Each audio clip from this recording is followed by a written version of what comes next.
Bismillahirrahmanirrahim.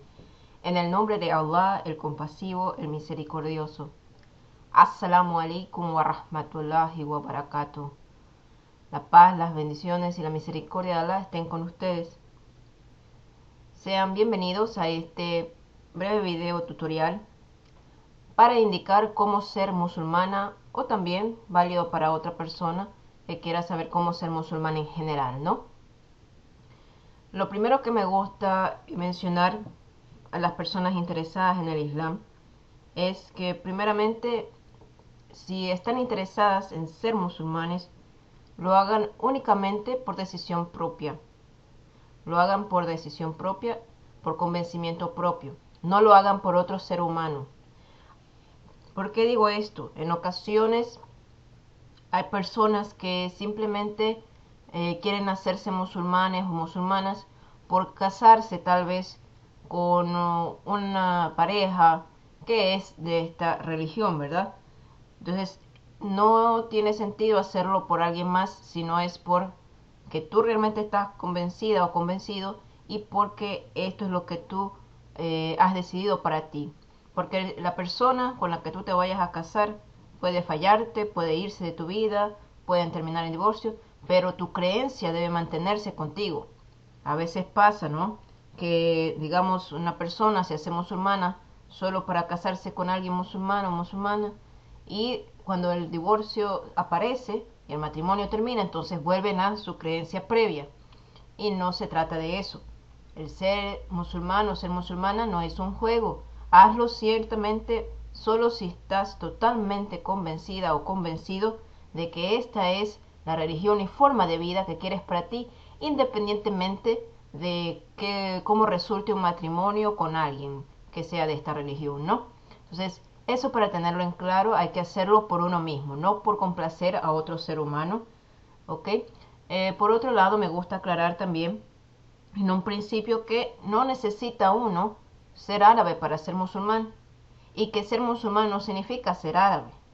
El Islam no es una raza, no es una etnicidad. El Islam es una religión y forma de vida, y como tal es universal, es decir, es para todo el mundo. Entonces, no importa si eres una persona latina, una persona europea, una persona de Asia, una persona de Norteamérica, de cualquier parte del mundo que la persona sea, puede ser musulmano o musulmana, y es tan musulmano o tan musulmana como alguna otra persona tal vez nacida en países árabes de mayoría islámica. Entonces, no es ningún problema, o no se es menos musulmán o musulmana por ser de otra parte del mundo, porque, como repito, el Islam es para todo el mundo, es una religión universal. Hay musulmanes árabes, hay musulmanes chinos, hay musulmanes coreanos, hay musulmanes europeos, hay musulmanes norteamericanos, hay musulmanes latinos, etcétera, etcétera, etcétera, ¿ok? Entonces, por ese lado no hay ningún inconveniente, porque el Islam, repito, es para todo el mundo, para toda la humanidad. Ahora bien, otras inquietudes que surgen también a veces en las personas es, antes de ser musulmanas, es si tiene alguna importancia el tipo de vida que han llevado anteriormente. A veces han llevado en ocasiones un tipo de vida bastante desordenada, tal vez con vicios o malos hábitos, ¿no? Independientemente. Entonces, eso no es problema. Lo que tú hayas hecho en el pasado, antes de conocer el Islam, antes de decidir ser musulmano o ser musulmana, eso queda en el pasado. Tú, lo que cuenta ahora es, una vez que te hagas musulmana o musulmán, ¿qué haces de ahora en adelante? Ahora que ya conoces el camino recto hacia tu creador, ahora que ya sabes cómo ir en ese camino hacia la complacencia, hacia el agrado de nuestro creador, ¿no? Entonces, eso es lo más importante. ¿Qué haces desde el momento que te conviertes en adelante? Si dejas esos vicios, si dejas esos malos hábitos una vez que te conviertes en adelante, pues eso es lo que corresponde, y lo que hará que todo ese pasado pues quede en el pasado y quede borrado a una vez que hagas tu testimonio de fe, tu shahada, como le decimos, que ese es el proceso o la frase, digamos, que se realiza para ser musulmán, ¿no? Eso lo volveremos a mencionar más adelante. Por otro lado, entre otras de las inquietudes que surgen, ¿no?, en las personas con respecto a ser musulmanas es a veces el asunto de el nombre que utilizamos nosotros los musulmanes para referirnos a Dios, ¿no? Nosotros los musulmanes utilizamos para referirnos a Dios el nombre de Allah, ¿no? Allah.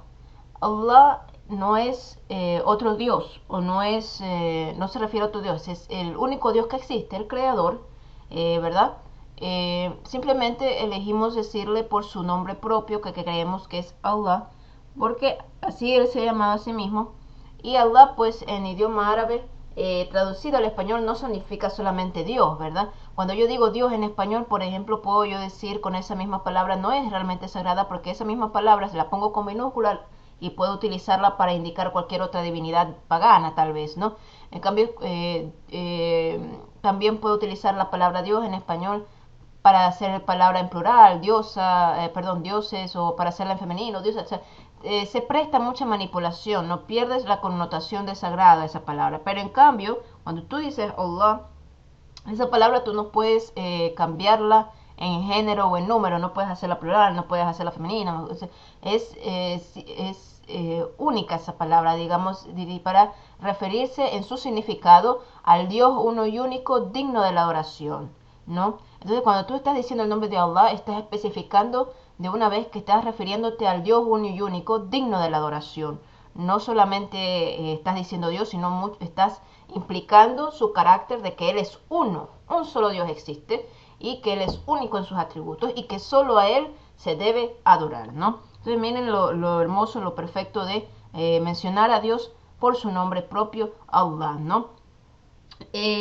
Ahora bien, antes de explicar el proceso de ser musulmán o de hacerse musulmán, es bastante sencillo, pero antes de explicar la frase que se debe decir, vamos a entrar a hacer una pequeña introducción a lo que son las creencias más importantes, o los pilares de la fe, como le decimos, los pilares del imán, traducido como fe. Entonces, los pilares de la fe, ¿cuáles son las creencias básicas que tú deberías tal vez conocer antes de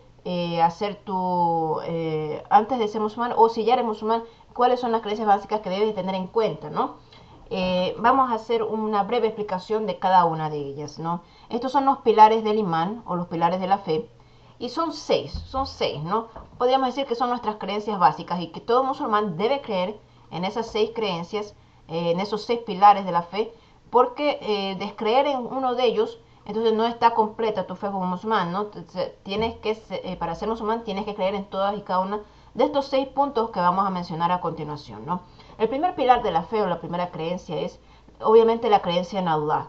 La creencia en Allah es decir, la creencia en Dios, ¿no? En que Dios, pero ¿qué tipo de creencia, no? Porque a veces tenemos cristianos, judíos y personas de otras religiones que dicen creer en Dios, pero su concepto de la creencia en Dios es muy diferente a lo que nosotros tenemos de concepto de Dios en el Islam, ¿verdad? Entonces, en este primer pilar de la fe, la creencia en Allah, la creencia en Allah implica que crees en Dios como uno y único, es decir, crees que no hay que no hay dos dioses, ni tres, ni cuatro, nada, sino que hay un solo Dios, que Dios es solamente uno, ¿verdad? Solamente uno.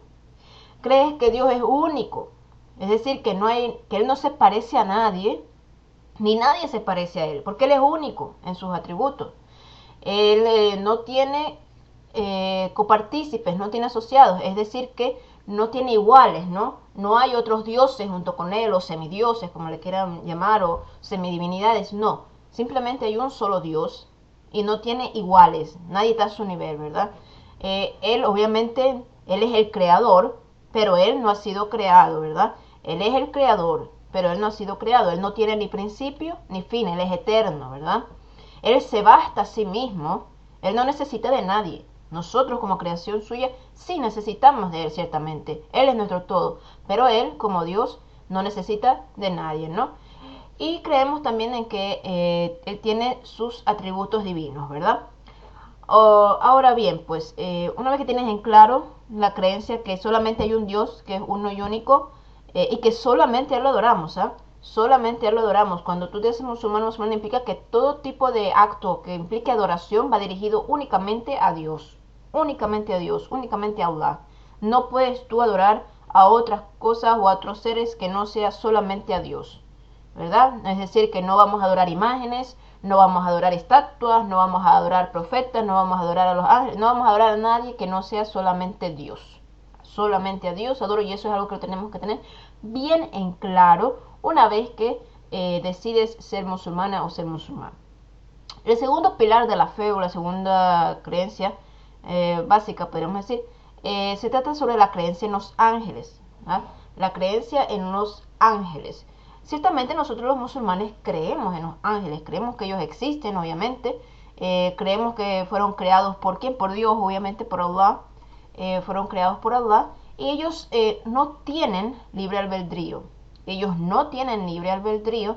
¿Qué quiere decir esto? Que ellos no tienen la opción de obedecer o desobedecer a Dios, sino que ellos siempre obedecen a Dios. Entonces no tenemos este concepto de ángeles caídos o ángeles desobedientes. No, eso es imposible para nosotros pensar que existe porque ellos no tienen libre albedrío. En cambio nosotros seres humanos sí tenemos libre albedrío, ¿verdad? Nosotros podemos decidir si seguimos la obediencia a Dios o si desobedecemos, ¿no? Y pagaremos las consecuencias dependiendo de la decisión que tomemos. Pero en cambio los ángeles, ellos simplemente cumplen todo aquello que Allah les ordene, cualquier misión, cualquier orden o tarea que Allah les haya dado, ellos la realizan con total obediencia, ¿no? Porque no tienen libre albedrío, ¿no? Ahora bien, ellos son seres puros. Si bien creemos en ellos, como musulmanes creemos que ellos existen, obviamente, no los adoramos, ¿verdad? Una cosa creer y otra cosa es adorar. Yo creo que existen los ángeles, creo que tienen misiones que Allah les ha dado, creo que las llevan a cabo esas misiones, pero no los adoro,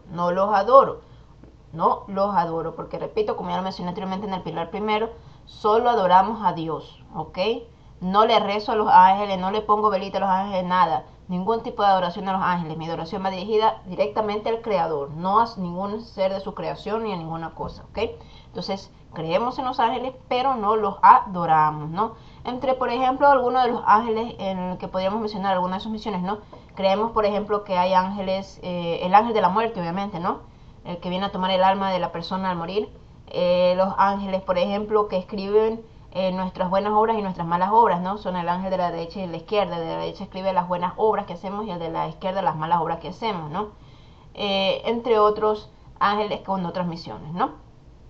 El tercer pilar de la creencia es la creencia en los libros o escrituras sagradas, ¿no? O las revelaciones divinas, podríamos decir, ¿no? Todo aquello, es decir, que nosotros creemos ciertamente que Allah envió, digamos, o reveló, dio sus revelaciones de su palabra, ¿no? A la humanidad, ¿no? En diferentes tiempos, ¿no? Entonces nosotros creemos, por ejemplo, de los libros o revelaciones o escrituras divinas en las que creemos están, por ejemplo, el Suhuf, que se traduce como las escrituras, que se le transmitieran al profeta Abraham, la paz sea con él, ¿no? La Torá, obviamente, o la Torá, que es el libro sagrado que le fue revelado a cuál profeta, el profeta Moisés, ¿no? La paz sea con él. Y que hoy en día pues sigue siendo el libro sagrado de los judíos, ¿no? Creemos en los salmos que fueran revelados al profeta David, la paz sea con él. Creemos en el evangelio que fuera revelado al profeta Jesús, la paz sea con él. Y obviamente creemos en la última revelación divina que vendría a revelarse, que es el Corán, ¿verdad? El Corán. Ahora bien, si bien creemos en todas estas revelaciones y escrituras divinas, las primeras 4 que mencioné, pues obviamente no creemos que hayan sido conservadas 100% al igual que se revelaron originalmente, sino que con el tiempo se han ido tergiversando, se han ido malinterpretando en parte, ¿no? Sin embargo, aunque aún se conserva partes del mensaje original, ¿verdad? Como por ejemplo aquellas partes que hablan de que hay que adorar a Dios únicamente, ¿no? Por mencionar un ejemplo, pero de ahí el único libro realmente divino o la única revelación divina que se ha conservado tal y cual desde el momento que fue revelada hasta la actualidad y que ha sido protegido de toda alteración es la última revelación, que es el Corán, ¿verdad? Entonces nosotros creemos que el Corán, de todos los libros sagrados, es el único que se ha mantenido revelado tal cual, no sin alterarse, sin manipular sus significados o contenidos, ¿verdad? Entonces el Corán es el único libro sagrado, la única escritura divina que hoy en día se mantiene 100% siendo palabra de Allah, palabra de Dios, ¿verdad? Y es el libro específico en el que es el libro específico en el que se basa, digamos, nuestra religión y forma de vida del Islam. De ahí sacamos, digamos, leyes de nuestra vida, ¿no? Como musulmanes, ¿no? Ahora bien, el cuarto pilar es la creencia en los profetas y mensajeros de Dios. La creencia en los profetas y mensajeros de Allah. Nosotros creemos ciertamente que Allah envió a la humanidad en diferentes tiempos, ¿no? Desde el principio, por ejemplo, está el profetas, ¿no? Profetas y enviados que le transmitían a la humanidad que deberían adorar solamente a Dios y le transmitían pues los preceptos para llevar a cabo una vida de obediencia a Dios, ¿no? Se mencionan algunos de estos profetas, son mencionados en el Corán, pero hubo muchos más, ¿no? Entre los que podemos mencionar, por ejemplo, están el profeta Adán, el primer profeta, obviamente, el primer enviado de Dios, podríamos decir, ¿no? La paz sea con él. Tenemos también, por ejemplo, a Noé, a Abraham, a Lot, a Isaac, a Jacob, a José, a Moisés, a Juan el Bautista, a Jesús, la paz sea con él. Y obviamente al último de los profetas, el profeta Muhammad, la paz y las bendiciones de la sean con él, que es específicamente nuestro profeta, ¿no? Creemos en todos los profetas anteriores al profeta Muhammad, la paz y las bendiciones sean con él, pero específicamente el que fue enviado para toda la humanidad, ¿no? Es obviamente Muhammad, la paz y las bendiciones de la sean con él, que es el último profeta y mensajero de Dios, ¿no? Los profetas anteriores fueron enviados a sus propios pueblos y naciones, ¿no? Y tribus, ¿no? Ahora bien, ellos son seres humanos, ¿ah? Ellos son profetas, sí, eran lo mejor, o son lo mejor, mejor dicho, de su nación, eran siempre el mejor ejemplo, ¿no? Pero igual seres humanos, ¿no? Seres humanos excepcionales, ciertamente, pero seres humanos, al fin y al cabo, con necesidades humanas como cualquier otra persona o ser humano que comían alimentos y se casaban y todo eso, ¿verdad? Entonces, seres humanos normales, no son semidioses, no son divinos, son seres humanos, pero ciertamente lo mejor de la humanidad, porque Dios escogió para el papel de llamar a los demás a obedecer a Dios y adorar solamente a Dios, ciertamente a los mejores ejemplos, ¿no? Entonces, sí, los creemos en ellos como enviados de Allah, como enviados de Dios, creemos que transmitieron el mensaje de Dios, creemos que su conducta fue siempre recta, ¿no? Los respetamos y seguimos su ejemplo, pero no los adoramos. No los adoramos, ¿verdad? No ponemos imágenes, ni velitas, ni les hacemos oraciones a ellos, sino que oramos ¿a quién? A Dios. Adoramos únicamente a Dios, ¿verdad? Eso debemos siempre recordar, que los musulmanes siempre nuestra adoración, nuestros rezos, todo va dirigido directamente a nuestro creador, no a Allah. Creemos en los profetas, sí, y son seres excepcionales, son seres humanos excepcionales que son ejemplos para nosotros a seguir, pero no los adoramos, ¿ok? Eso hay que tenerlo siempre muy en claro. Ahora bien, aquí cabe mencionar el asunto de nuestra creencia en Jesús, la paz sea con él, ¿no? Porque nosotros como musulmanes sí creemos en Jesús, sí creemos en Jesús, la paz sea con él. Creemos que él nació de María, la paz sea con ella, siendo ella virgen, ¿verdad? Creemos que su concepción fue ciertamente milagrosa.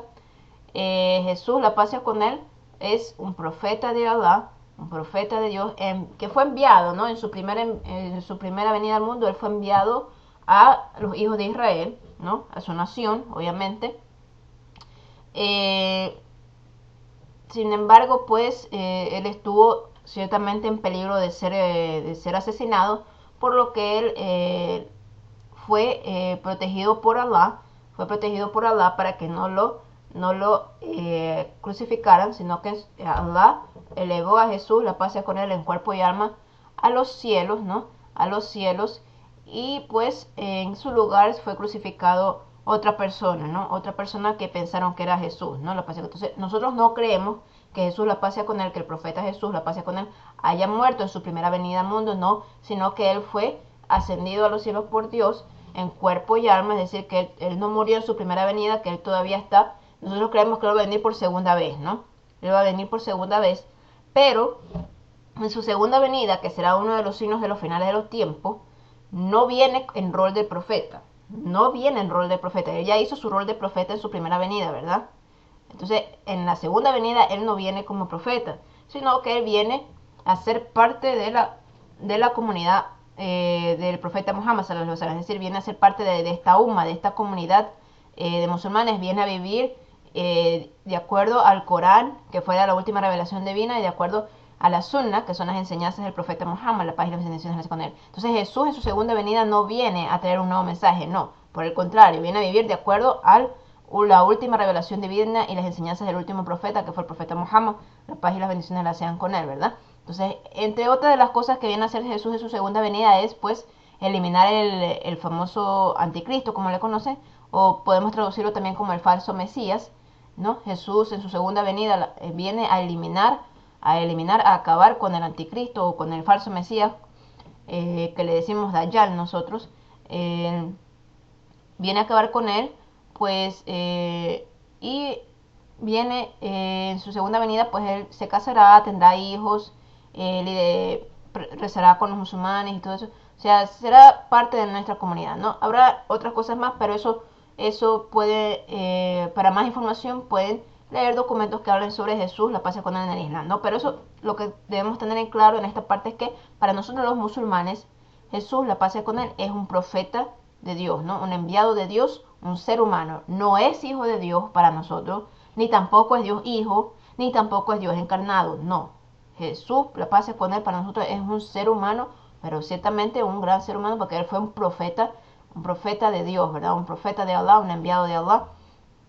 Y nuestro respeto también por su madre María, la paz con ella es grande, porque para nosotros ella es una de las mujeres musulmanas más ejemplares en la historia, ¿no? En cuanto a su obediencia y su sometimiento a la voluntad de Allah, ¿no? Entonces, eso tenerlo en claro, ¿no? Entonces, no le rezamos a Jesús, pero sí creemos en él. No le rezamos a ninguno de los profetas, pero sí creemos en ellos y seguimos su ejemplo, ¿no? Ahora bien, el siguiente punto es el pilar número 5, estaríamos ya, ¿no? Estaríamos hablando ya del pilar número 5, que es de la fe, que es la creencia en el día del juicio final. Nosotros ciertamente creemos que va a haber el último día, el día del juicio final, el día de la rendición de cuentas, donde todos tendremos que dar cuenta de lo bueno y lo malo que ya hemos hecho, ¿verdad? O sea, es un día del que no podemos escapar, y pues dependiendo de cómo vaya ese juicio para cada uno de nosotros, ¿no? Se presentarán todas nuestras obras, ¿no? No quedará nada escondido, porque ciertamente para Allah no hay nada que se pueda esconder. Entonces rendiremos cuentas y pues si las cuentas que rindamos pues terminan tienen un buen final, digamos, entonces con la misericordia de Dios, con la misericordia de Allah podremos ir en la eternidad al paraíso. Pero si es lo contrario, pues lastimosamente hay lo que es el castigo del infierno, ¿no? Que también es un castigo eterno, ¿no? Entonces que Allah nos proteja del fuego del infierno. Y también pues habrá un grupo que vaya por un tiempo al infierno, pero luego sea purificado y llevado al paraíso como destino final, ¿no? Pero entonces hay que tener ese juicio final, hay que tenerlo siempre muy presente, porque nos va a ayudar el tener presente este día del juicio en el que todos vamos a rendir cuentas, en el que no será ninguna injusticia. Entonces hay que prepararnos para ese día, prepararnos con buenas acciones, con la creencia correcta, para que pues logremos alcanzar un buen juicio y una buena sentencia final, que sea con la misericordia de Dios, con la misericordia de Allah, podamos ir al paraíso y no tener que pasar por el infierno ni siquiera para purificarse un ratito de nada, ¿no? Entonces hay que tener ese día del juicio muy presente, porque hay un paraíso para recompensar a los que hayan hecho el bien y hayan creído en Allah correctamente y adorado correctamente, y habrá un infierno para aquellos que han hecho lo contrario, ¿no? Entonces debemos pedir a nuestro Creador que tenga misericordia de nosotros y nos permita llegar al paraíso, y pues hacer las obras y tener las creencias correctas que nos permitan llegar a ese paraíso también, ¿no? El último pilar de la fe, o la última creencia principal, es la creencia en el destino, en la predestinación divina, ¿no? Nosotros creemos que ya el destino está escrito, Allah escribió ya el destino, y sea un destino agradable o desagradable, nosotros como musulmanes debemos aceptarlo y siempre darle las gracias a Allah, ¿verdad? Ustedes, por ejemplo, van a toparse que en ocasiones cuando ustedes le preguntan a un musulmán o a una musulmana, ¿cómo estás? A veces el musulmán o muchas veces responde Alhamdulillah. Es decir, te dice todas las alabanzas y las gracias sean por Allah, tanto si está bien como si está mal. O sea, siempre sea agradable o desagradable, fácil o difícil, nosotros como musulmanes le damos gracias a Allah en todas situaciones, o debemos por lo menos hacerlo, ¿no? Ahora bien, Allah sabe ya todo lo que va a pasar, obviamente el destino está escrito, ¿no? El destino nosotros los seres humanos no lo podemos conocer, ese conocimiento solamente le pertenece a Allah.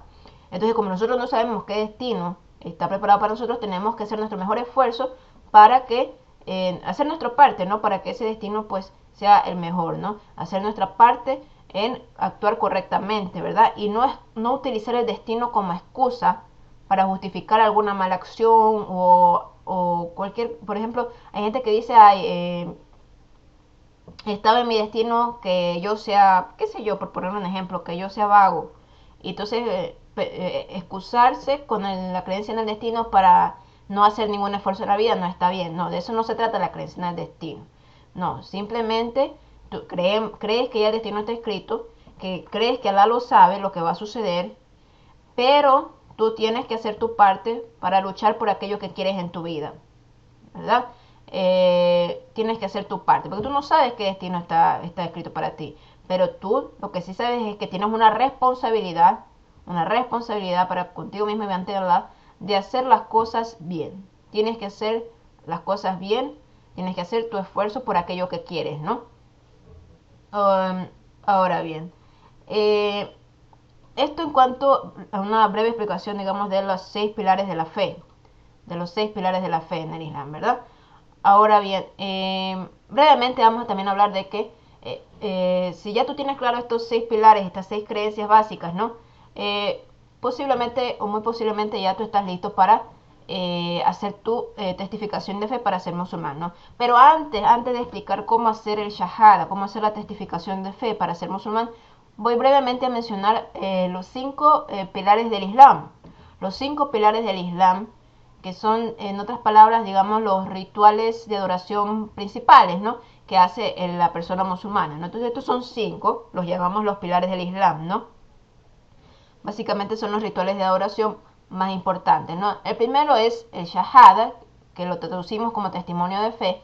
Esto consiste en atestiguar, en dar testimonio de que no hay nada ni nadie digno de ser adorado excepto Allah, excepto Dios, y atestiguar o testificar que Muhammad es el último siervo y mensajero de Allah, ¿no? El último siervo y mensajero de Dios, ¿no?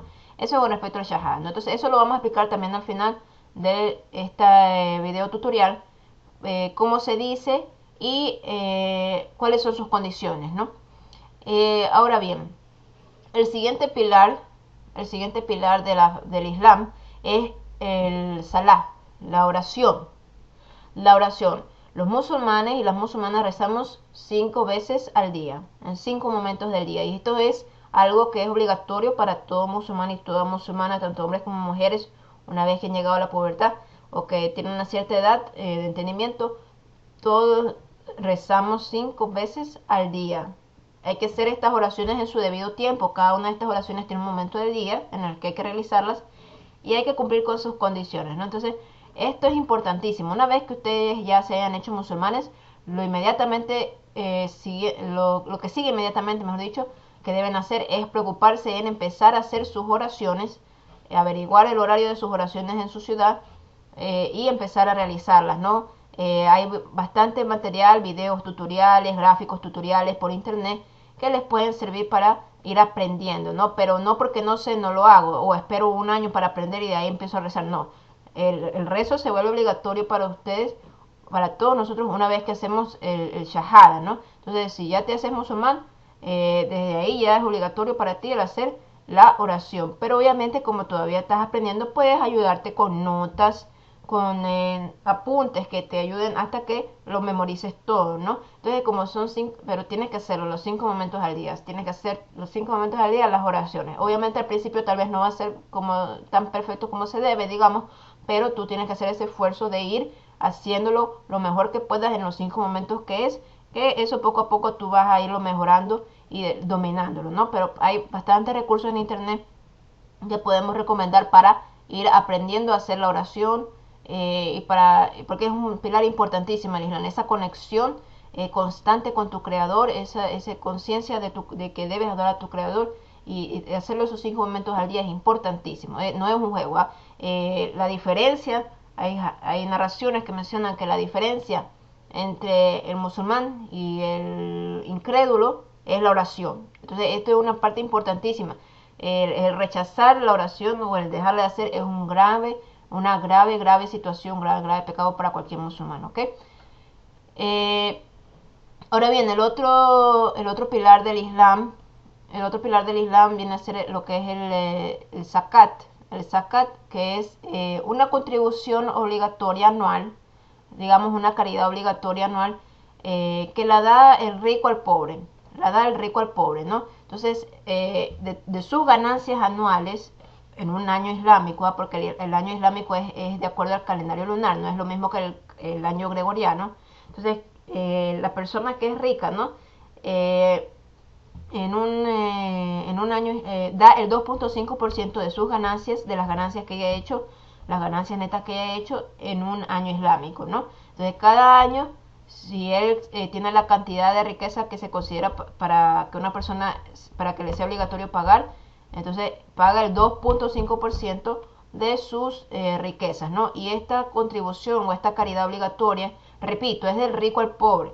Si uno es pobre, no llega a la cantidad de riqueza que debe tener para poder pagar el zakat, entonces no es obligatorio para uno. Esto es solo obligatorio para los ricos, y hay consideraciones para esto, ¿no? ¿Quién se considera rico o para quién se considera obligatorio pagar el zakat? Eso pueden preguntarlo con mayor detalle en su mezquita para mayor información, ¿no? De cómo se realiza esto, ¿no? Entonces, y esta contribución anual obligatoria va dirigida del rico a los pobres, ¿no? A los pobres, a los menesterosos, a los que trabajan en su recaudación y distribución, a las personas interesadas por el Islam, para ayudarlas, para liberar cautivos, para los endeudados, para la causa, para el viajero insolvente, ¿no? Esos son algunos de los beneficiarios de lo que es la contribución obligatoria anual, ¿no? Ahora bien, el otro pilar es el ayuno. El ayuno en el mes de Ramadán, en el mes islámico de Ramadán, ¿no? Una vez en el calendario islámico, cada año, hay un mes sagrado, digamos, un mes muy importante para todos los musulmanes de todo el mundo, que es el mes de Ramadán. Y en ese mes es obligatorio que ayunemos durante el día. Es decir, desde el alba hasta que se oculte el sol, hasta el ocaso. Entonces, durante ese transcurso de tiempo no ingerimos ningún tipo de comida, ningún tipo de bebida. Y en el caso de los casados, de las personas que son esposos, no tienen tampoco relaciones íntimas durante ese periodo de tiempo, ¿no? Desde el alba hasta que se oculte el sol, es decir, durante el día. Ya en la noche ya obviamente se puede romper el ayuno e ingerir sus alimentos, y los esposos en la noche pueden volver a tener su intimidad, ¿no? Ahora bien, este ayuno se realiza pues por un mes islámico, ¿no? Que a veces dura 29 días, a veces dura 30 días, ¿no? Entonces, en el día ayuno, en la noche normal, ¿no? Se ingiere alimentos y todo eso, ¿no?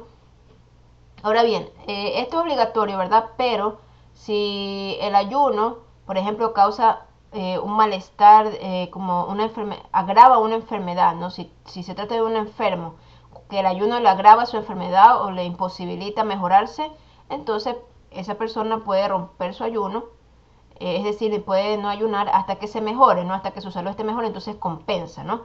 Hace los días después cuando ya esté sano. Pero si es una enfermedad, por ejemplo, crónica, ¿no? Que no tiene, que es una enfermedad de por vida, crónica, que no hay esperanza de mejora, entonces lo que hace es que alimenta a un pobre por cada día que no ayuna a la persona, ¿no? O alimenta a varios pobres en un día, dependiendo de la cantidad de días que tenga ese mes de Ramadán en particular, ¿no? Lo mismo con los ancianos. Si es muy pesado el ayuno para el anciano, pues puede alimentar a los pobres por cada día que no ayunan.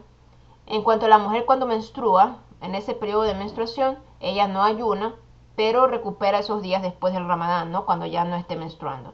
Y en cuanto a las mujeres embarazadas y que están dando de lactar, si el ayuno les dificulta el embarazo o les dificulta el amamantamiento, pueden exentuarse de ayunar y recuperar después los días, ¿no? No ayunados, ¿no?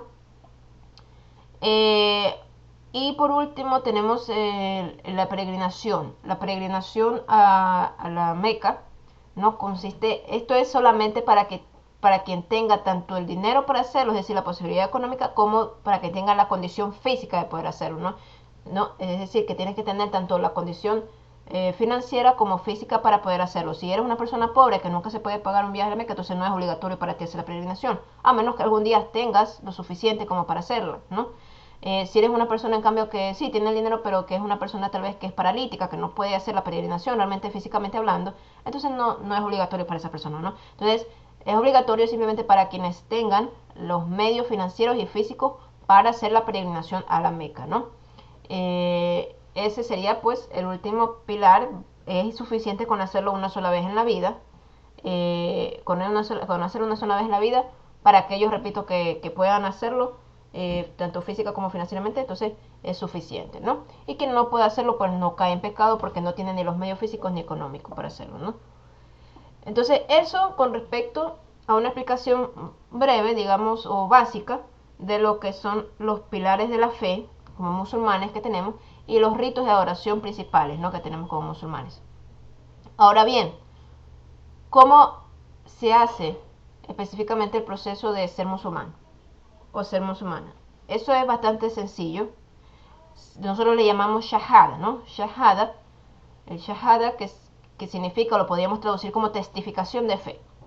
Cuando tú ya estás convencido de que el Islam es la religión que tú quieres para tu vida, es la forma de vida que tú quieres seguir, cuando ya tú estás convencido o convencida de que Dios es solamente uno, que Él es único, que no hay más dioses, que no tiene padre, no tiene hijos, no tiene madre, que no tiene iguales, y que solo a Él tú lo vas a adorar, eso lo tienes ya en claro, clarísimo.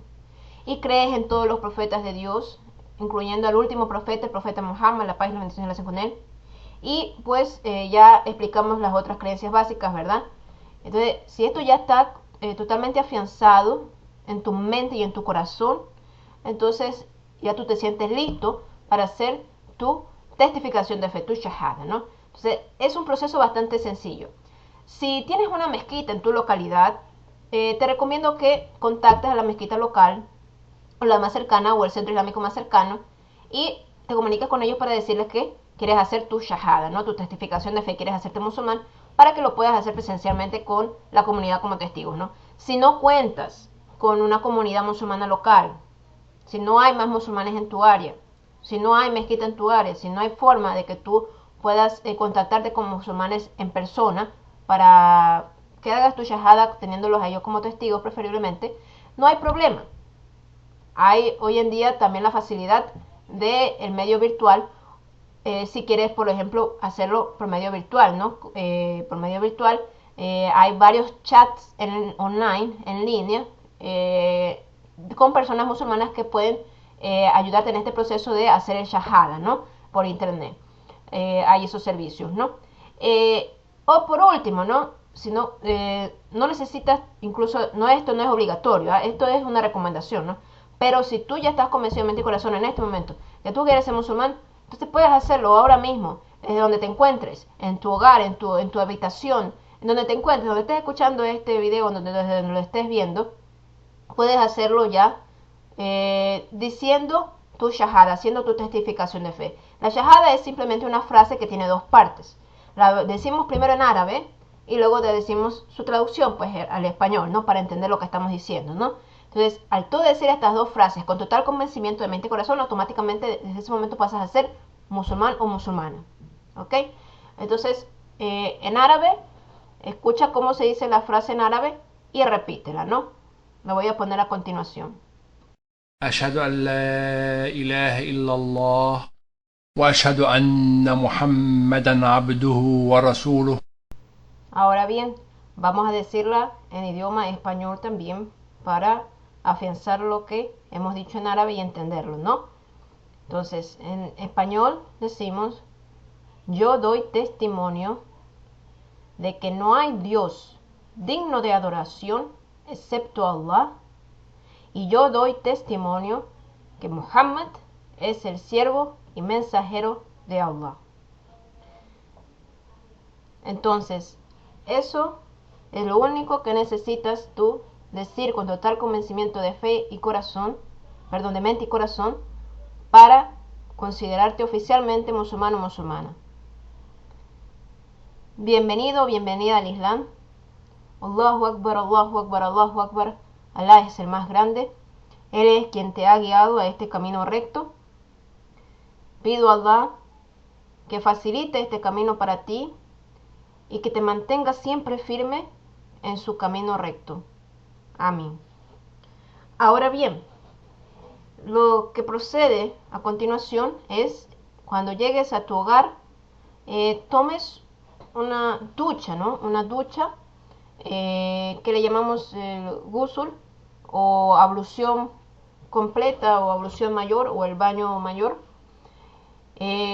Los pasos los vas a encontrar para hacer el ghusl, los vas a encontrar en el link que ves a continuación, con documentos que puedes descargar para guiarte, ¿no? Recuerda también el preocuparte por empezar a aprender a hacer las oraciones, ¿no? Es importante primero que averigües los horarios de las 5 oraciones en tu localidad. Si puedes contactarte con la mezquita para que te facilite los horarios, es mucho mejor. Si no cuentas con mezquita o comunidad musulmana que te pueda facilitar los horarios, no hay problema. Te recomiendo que veas el video, este video, para que puedas ver un tutorial de cómo conseguir los horarios de tus 5 oraciones para tu ciudad, ¿no? Así que por ese lado no hay problema. Y también te voy a recomendar links donde hay videos y demás material para que aprendas a realizar la oración. Mi recomendación es que imprimas o tomes apuntes de los pasos y los vayas, pues, te vayas apoyando en ellos cuando hagas la oración, ¿no? Porque desde este momento la oración se vuelve obligatoria para ti, ¿verdad? Y es importante irla aprendiendo, irlo haciendo de la mejor manera que uno pueda. Con el tiempo se va a ir perfeccionando. Mientras más tutoriales veas, mientras más vayas esforzándote, inshallah, si Allah quiere, entonces será mejorando en ese asunto, ¿no? Eso por lo pronto, ¿no? Por lo pronto, preocúpense mucho de aprender lo que es cómo hacer la oración. Son 5 veces al día. Y pues no dejen de aprender, hay mucho, recién se empieza, el Islam es tan vasto y es tan hermoso, siempre hay más cosas que aprender e implementar en nuestras vidas, ¿verdad? Entonces esto es simplemente un tutorial para saber cómo hacerse musulmano o musulmana, así que voy a dejar unos links al final del video para, como recomendación para que vean mucha más información sobre el Islam y vayan aprendiendo, ¿no? Porque esto siempre es nuestra obligación, es obligación del musulmán y de la musulmana buscar siempre el conocimiento, y ciertamente si queremos ir llevando un estilo de vida más de acuerdo a la complacencia de nuestro creador, tenemos que ir aprendiendo qué espera nuestro creador de nosotros, ¿verdad? En cuanto a nuestro comportamiento, porque recordemos que el Islam no es solamente mis creencias, sino mi forma entera de vida. Entonces vamos a ir viendo y aprendiendo que hay varias cosas en nuestra vida que vamos a tener que ir adaptando de acuerdo a la complacencia de nuestro creador, ¿no? Por lo pronto, esas son las recomendaciones que puedo dar en el asunto de aprender la oración ahora que ya se ha hecho el shahada, ¿no? Y pues para más información visita los links que voy a dejar al final de este video tutorial. Una vez más, bienvenido, bienvenida al Islam. Y pues por ahora yo me despido, espero que este video haya sido de gran ayuda para todos aquellos y aquellas personas que quieran saber cómo ser musulmanes, ¿no?